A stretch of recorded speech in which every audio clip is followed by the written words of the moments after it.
உங்க கையில இந்த பால் இருக்கு ரெண்டு வைங்க உங்க பால் மல்லி பால் பச்சமே சரி மேஜிக் வந்து என்னோட கையில நடக்கணுமா இல்ல உங்க கையில பண்ணணுமா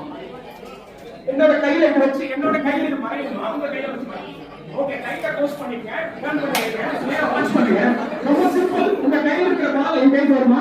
நான் இங்க க்ளோஸ் பண்ணிருக்கேன் நடக்காத விஷயத்தை நடத்தி காட்டுறேன் magic nothing not possible everything possible watch name உங்க பால் வச்சிருக்கீங்க ஒன் இந்த கைக்குள்ள வந்துச்சுன்னா பயங்கர ஆனா அதை தாண்டி உங்க கைக்குள்ள வேற ஏதாவது உள்ள வைக்க முடியுமா வேற எதுவும் வர வைக்க முடியாது நிறைய பேர் எங்க மேஜிக் சொல்லும்போது கேட்பாங்க தயவு தடவை பண்ணுங்க மேஜிக் ஏன்னா கண்டுபிடிக்கணும் நான் மறுபடியும் பண்ணி காட்டுறேன் repeat the magic again I take the bubble the bubble எடுத்துக்கேன் very slowly just I blow the bubble clear பாருங்க உடனே இந்த இடத்துல வந்துச்சுன்னா நீங்க சொல்லலாம் சின்ன வச்சிருப்பாங்க ஆனா இன்விசிபிளா அது மாத்தி யார் கண்ணுக்கு தெரியாம த்ரோ பண்ணிருக்கேன் you feel anything how many balls you have